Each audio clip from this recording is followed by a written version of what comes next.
अकोला जिल्ह्यातील पातूर तालुक्यातील ग्रामीण भागातून शिक्षण घेत कठोर परिश्रम आणि जिद्दीच्या जोरावर रेणुका दिनेश केकन हिने केंद्रीय लोकसेवा आयोगाच्या यूपीएससी परीक्षेत यश संपादन केले आहे।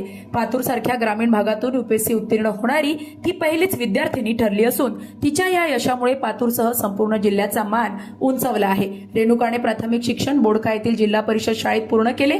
त्यानंतर 5वी ते 12वी पर्यंतचे माध्यमिक व उच्च माध्यमिक शिक्षण पातूर येथील तुलसाबाई कावल विद्यालयात घेतले। 12वीच्या परीक्षेत तिने अमरावती विभागात प्रथम क्रमांक मिळवला होता।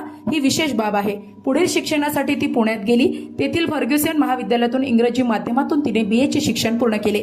शिक्षणादरम्यानच तिने यूपीएससीची तयारी सुरू केली। यूपीएससीच्या पहिल्या 2 प्रयत्नात तिला अपयश आले, मात्र न खचता तिने जिद्द आणि चिकाटी कायम ठेवत तिसऱ्या प्रयत्नात यश संपादन केले। कुटुंबाचा पाठिंबा, गुरूंचे मार्गदर्शन आणि स्वतःचे अथक परिश्रम यांच्या जोरावर तिने यूपीएससी उत्तीर्ण होण्याचे स्वप्न अखेर साकार केले। रेणुकाचे वडील दिनेश केकन हे जिल्हा परिषद शाळेत शिक्षक असून आई गृहिणी आहे। यूपीएससीचा निकाल जाहीर होताच पुण्यात तिच्या यशाचा जल्लोष करण्यात आला।